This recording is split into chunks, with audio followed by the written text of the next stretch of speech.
And anybody who wants to pursue coming in Australia, I believe the opportunities for our kids are very humbling. Yes. And the opportunities for us are also amazing. So good. So I'm very proud that we made the decision to come here. Yeah. And for anybody watching, it is a good decision. Yeah. And we can give back home. One of my favorite stories is to see how we give back to our continent because we are here. Yeah. And some of the things we do, I would not have dreamt that we would have done had I remained in South Africa.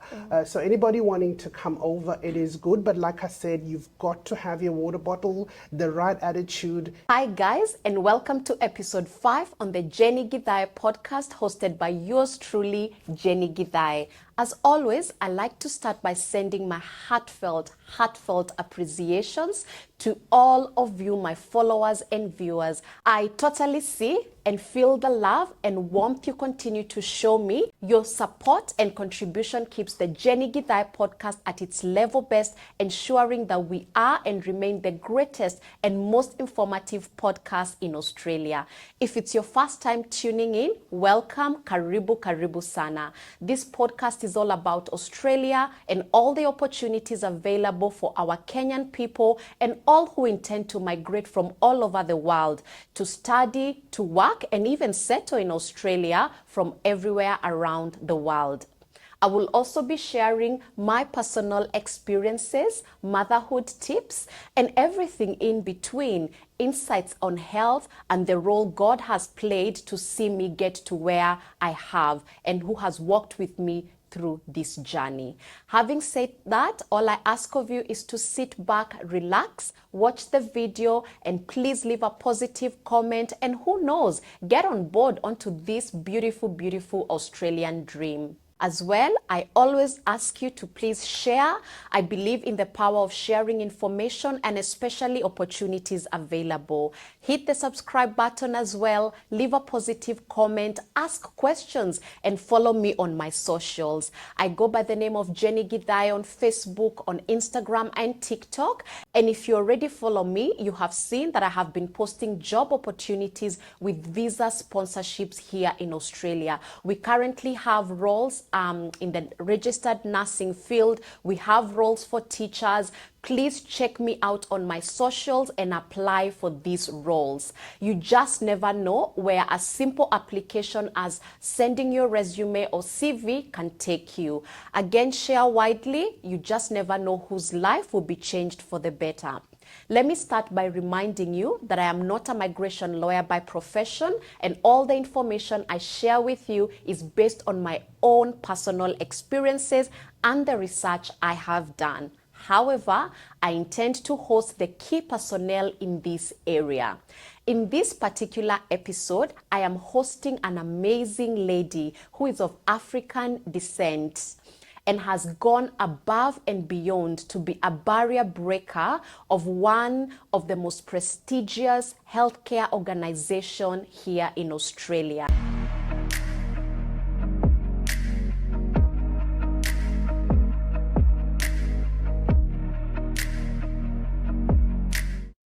Gaval Community Services is a privately owned Australian company that spearheads high-quality care for participants living with disabilities.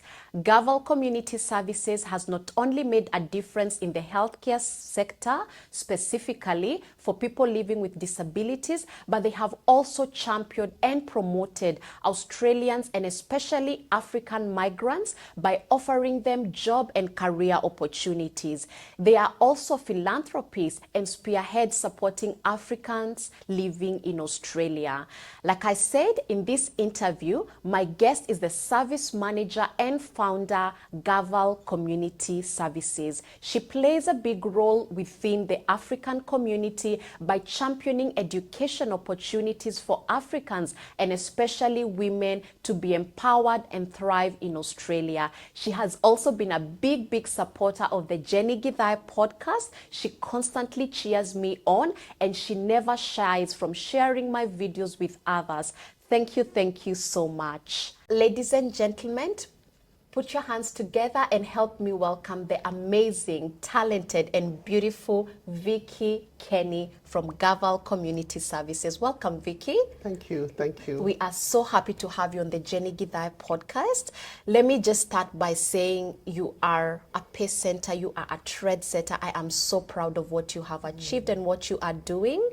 It is so humbling to even think that you could sit on that side of this chair and be a part of this amazing, amazing interview. Welcome. Thank you. Thank you for having us. All right. Yeah. So please introduce yourself to our viewers and, let us know what's your connection to Gaval Community Services. Yeah, thank you, Jenny. My name is Vicky Kenny. I am the co-founder of Gaval Community Services. We are based here in Adelaide. And we really are very passionate about providing disability support services.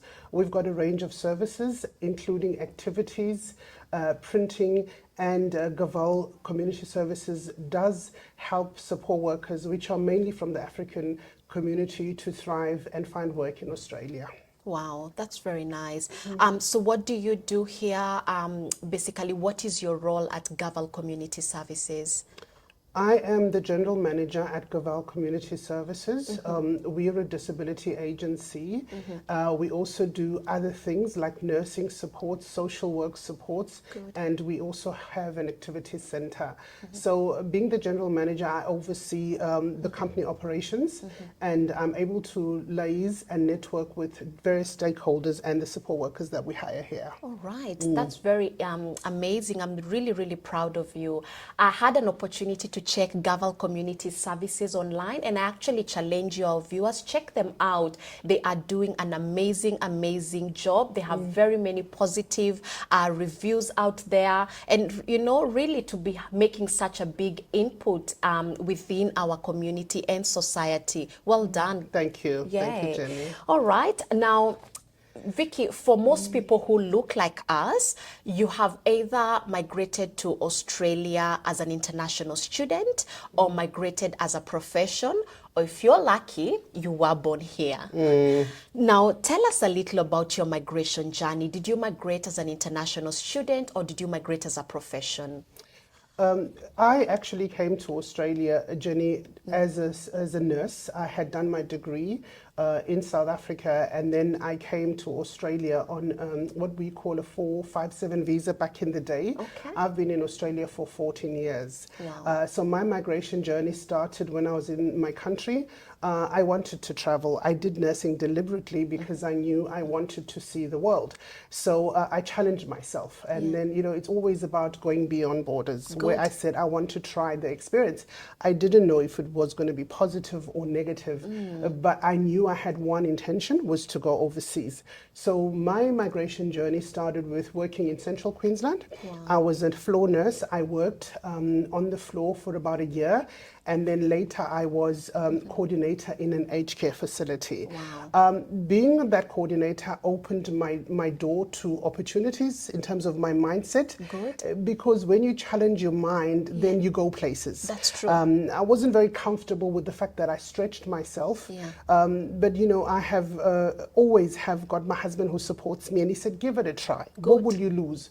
So in doing that, I was able to understand what Australia wanted and how they wanted excellence in their supports and what they offer, and I'm trying to bring the same to Gaval. Wow, that's really good to hear. And I think one thing I'm picking is challenging our mindset against status quo, because I think it feels very comfortable to get stuck where you are. I have this job, this is what I do, and this is where I want to get stuck at. But then when you begin to challenge yourself, then you realize there could be other opportunities where I'm able to give back more, I'm able to even have more influence with other people. So well done. Thank you. Well done, Vicky. And like I said, Vicky plays a really big role within the women, especially the African women community here. She's become our teacher. She's become someone we look up to. Yeah, it's so good to have such people, especially away from home where we don't have everyone else, to just know that we have our own I can't remember the name, but we have our own African people who are challenging us and showing us that it is actually possible to make it in a country that is not necessarily where you were born. So well done again, Vicky. Thank you, Jenny. Yeah. Now tell me, this is an interesting question for you. How did you end up being a founder of such a prestigious company like Gaval Community? I think everything starts with a vision and a prayer and a lot of prayers and a lot of vision. I initially started Gaval Community Services. I had been working for so many years, and I was very conscious that I wanted to work, gain experience. I didn't want to be a provider that has got no knowledge with what I'm doing. So I worked for other companies, and I learned the expectations that they had. Unfortunately, as time grew, I knew that I had to challenge myself. I had a lot of people, especially other African women, who would come up to me and say, I thought you actually own this business. You're very dedicated, you work hard, you're very smart. You can't tell me you actually are just working here. And, you know, it began to grow in me, the need to do it. And, you know, my husband's very supportive. We are very intentional. We decided to start Gaval Community Services. So my dream was to actually also see African women in leadership. I was very deliberate.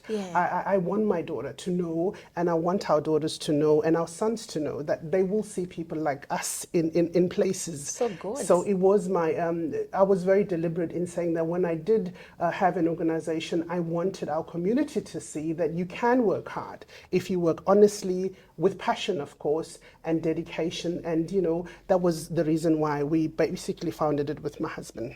So good, yeah. And I think I actually love what you said about making sure that you had gathered the required skills and knowledge, not only just to be a founder or you know, a manager, but to also be able to know everything from what happens from the top to the bottom of everything. So good, Vicky. Now, as a service manager at Gaval Community Services, I believe you're heavily invested in the cadre that you employ within your organization. Now, what are some of the roles that Gaval Community Services hire for?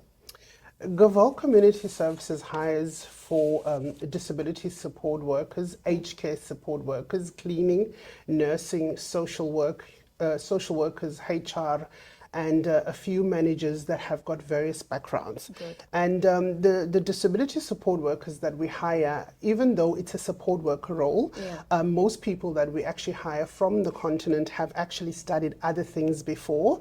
So I've noticed that people actually study and then have the support work as a second job or sometimes as a first job. But most people here on average have got an undergraduate degree in Africa or from other parts of the world. And we also like to hire people who have got a second skill. So though it's a disability support work or aged care, or whether you're coming as a HR, we always like to see somebody who's actually studied abroad and then comes to Australia for the second degree, because we see that as a strength. That's good. I really like that. Actually, that would fall into a question that I would ask later, but I'm actually happy you've highlighted that. Now, from my own individual research, I believe that you hire migrants on top of all the other employees that you have at Gaval, and especially from Africa.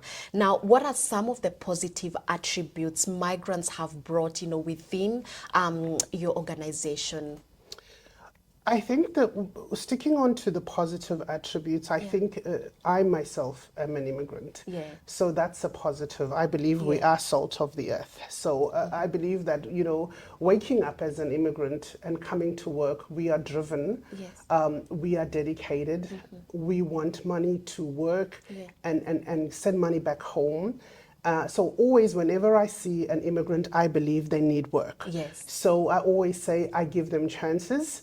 Gaval is founded on the belief that because we are also from overseas, we want to give people like us opportunities. And you'll notice throughout our company, in every facet, you will find a lot of people in leadership, from other countries. That's so Because good. because we really wanted us to look like the world. The Yes. world is very different. Yeah. It is just not lineal. Yeah. So this is the positive attribute that I find hiring immigrants is the fact that they can be driven. That's true. And one thing to note, Australia is a multicultural country or continent. So I think having a mix of all this brings in the whole aspect of actually the continent or the country we live in. So that's really good to know. Now, with every positive comes challenges. Now tell me, what are some of the challenges you face when you hire migrants and especially international students? Yeah, Jenny, what I find some of the challenges that I do face is sometimes language is a barrier. Okay. So somebody can be actually very skilled, but if they're coming from, let's just say, a French-speaking country, they would not be able to articulate very well. All right. But fortunately, with my understanding of immigration, I'm able to bring that to the table to see somebody's work ethic versus their language. Okay. Sometimes the challenges is lack of professionalism. People don't understand the work ethic, you know, coming on time, being there for the client and not being on the phone. I feel that sometimes with immigrants, we need to remind people about the expectation here and the little small things that may not be big in another context, but here they seem like they can be big. Some of the challenges we also face is that people may not be technology trained. Somebody could have a degree maybe back home, but maybe didn't learn technology. So it's good to learn because people use a lot of apps here. And when I say they use a lot of apps, it's because all the systems, the health systems are done online. So you'd find that somebody cannot work well if they're not able to use the apps. Another challenge that I do find people do is they have multiple jobs, so they're not able to sustain the job they have, and then it becomes a bad reference for them because they couldn't get onto their shifts. Trying to get too many jobs at the same time robs people from perfecting what they do. I always say that, you know, your presentation in your workplace must continue to flow. You know, coming from the continent, I did know that there was sometimes this image that you could just be casual at work, but being casual at work doesn't mean that you cannot be professional. So try to perfect yourself. Try to be conscious that you know, it's a hard thing to say, but that you represent your community. So when you go on those shifts, try to sustain them by being very deliberate and professional. That's so good. Yeah, I believe Vicky has captured basically almost all the points that are there. And from the previous episode that has been released, I was talking about value addition skills one can have that would help you thrive in Australia. And I think one that she's mentioned that I didn't even talk about was in the area of computer skills. You know, take those packages, do those packages before you migrate, because then when you come here, like she's mentioning, is that most of the jobs that are done are either done on the computer or on the app. So having these skills, you're good at Excel, you're good with Word, just gives you an added advantage to be able to thrive in the job market here in Australia. As well, simple things like time management. We did talk about time management. Now, Australia is not like Africa where you call someone and say, oh, I'm on my way coming, and you're literally an hour away. If you're running late, you need to call in advance, because then we work on time. If I'm supposed to check out at 6 p.m., it's because I need to pick my child from daycare exactly at 6:10. So I would expect that whoever is relieving me is here 5 minutes or 10 minutes to 6 p.m. So small basic things like those ultimately make you really good and excellent at what you are doing here. Now, Vicky, supposing there is a student somewhere in Africa who has just received their visa and they're coming to study, let's say, a bachelor's degree in nursing, what advice would you give them in order to be able to thrive in the job market industry here in Australia?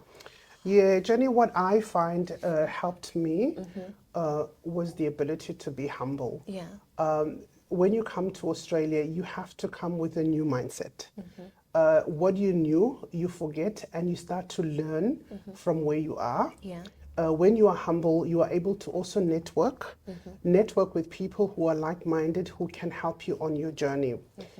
Find friends and people within the community that can support you and sustain you so that you don't feel down, because most of the time we've got similar problems. Yes. And I think you will notice as we go on and on in this journey of being in Australia, we've all faced a similar problem. So when you talk to people, you are able not to feel depressed or down, but you are able to talk to people who have journeyed and are also trying to get better in what they do.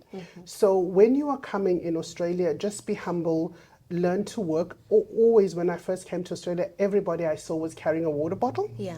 And they carried a water bottle because I could feel in them like they were trying to show that they actually are coming to work. Yeah. So I got used to coming to work with a water bottle because I realized that it was something that was making me feel that I'm trying to nurture myself and I'm trying to work. So those are the two things. Nurture your mind, your body, and come to work and learn. Always be willing to learn. Go on YouTube when you get home if you faced a challenge, and try to see how you can learn. What I sustain myself when I'm trying to learn and learn. And like you spoke about the apps and all the stuff, find somebody who's already working and say, hey, can I talk to you? Can you help me? And that mindset has driven us to be where we are today. So good. Yeah. Well done, Vicky. So you. good. It's so good to actually hear from her. She's a natural. We could actually listen to her all day, and she keeps giving and giving.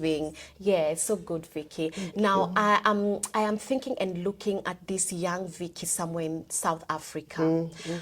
When you remember this young Vicky and compare to this Vicky who's now a founder of a big esteemed company, would you, if you were to go back to South Africa and be that young Vicky, would you still make the same decision to migrate to Australia? Absolutely. I love Australia. It's one of my favorite things that I count as successes in my life. As you know, my son, he's come here to Australia and has won scholarships in the US to do basketball. He studies there on a scholarship doing communication and media. Wow. So I'm very proud of my journey. My daughter is very skilled and does so well at school. So I like to see my kids' success, actually. So looking at the young Vicky, I would not give this up for anything. Good. And anybody who wants to pursue coming in Australia, I believe the opportunities for our kids are very humbling. Yes. And the opportunities for us are also amazing. So good. So I'm very proud that we made the decision to come here. Yeah. And for anybody watching, it is a good decision.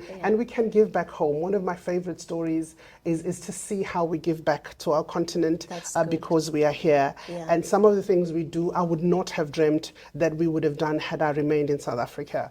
So anybody wanting to come over, it is good. But like I said, you've got to have your water bottle, the right attitude, and give it a go. Well done. Thank you, Vicky. I am a young mom myself, and Vicky is one of the moms that I really admire and look up to, how well you have parented your children. And I know it's not easy because it's not like we have nannies here. So sometimes you are the manager and you still have to go home and cook and even clean. But then just to see how well you have thrived and you didn't leave the whole of your family behind. She's thrived, with her husband, and her children are also doing very well. We are really, really happy to have hosted you here on the Jennie Githae podcast, and thank you for having us at Gaval Community Services. Thank All right, you. thank you. Thank you so much, Vicky, and the entire Gaval Community Services for having us here and enlightening us by sharing information about the job market, specifically the health sector, and how to thrive. As always, I like to give a big shout out to our collaborators, Icon Prime, who are voted the best landing selling company in Kenya in the recent awards. They continue to offer us an opportunity to invest in land in many different counties in Kenya. There is a number being provided. If you check on the screen, please contact them and book your plot today. Invest, and land as we know it is the best investment, or one of the best investment anyone can get. As always, I'd like to end by also thanking all of you, my viewers and followers. Thank you for being here. Thank you for keeping me on air. And until next week, same place and same time, bye-bye. See ya.